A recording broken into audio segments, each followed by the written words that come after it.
Doctor injection ఎందుకు ఇస్తాడండి? జ్వరం తగ్గడానికో లేకుంటే ఏదైనా హెల్త్ ఇష్యూ తగ్గడానికి ఆ నొప్పి ఇచ్చి ఎంజాయ్ చేద్దామనా?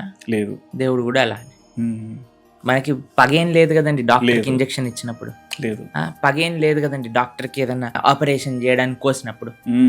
పగేం లేదు కదండి అమ్మ మనల్ని ఒక దెబ్బ వేసినందుకు మనల్ని మంచి చేయడానికి. తప్పేం లేదు కదండి ఎప్పుడైనా మనకి చేదు పదార్థాలు తినిపించినప్పుడు. ఎందుకు చేస్తున్నారు?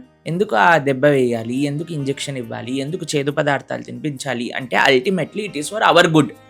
పిల్లవాడికి ఏమనిపిస్తుంది, అమ్మ ఎప్పుడైనా ఏదైనా వేసింది అనుకోండి చెంప పైన, ఏదైనా తప్పు చేస్తున్నప్పుడు నాకు అమ్మ శత్రువు అని అనుకుంటాడు. అమ్మ శత్రువు కాదు, అమ్మ అత్యంత గొప్ప శ్రేయోభిలాషి. డాక్టర్ ఇంజెక్షన్ ఇచ్చినప్పుడు పిల్లలు గట్టి గట్టిగా ఏడుస్తారు, మళ్ళీ డాక్టర్ దగ్గరికి రానంటాడు.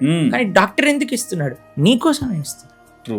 ఇట్లా భగవంతుడు అపరెంట్ గా మన జీవితంలో ఏదన్నా పెయిన్ ఇచ్చినా సరే అది మన మంచికే. పిల్లలు ఎట్లయితే పెద్దవాళ్ళని అర్థం చేసుకోలేరో మనం కూడా భగవంతుడిని అలా అర్థం చేసుకోవట్లేదు. కానీ ఎప్పుడైతే భగవంతుడి పైన నమ్మకం ఉంటుందో, స్వామి నువ్వేం చేసినా నాకు మంచిగా చేస్తావు అని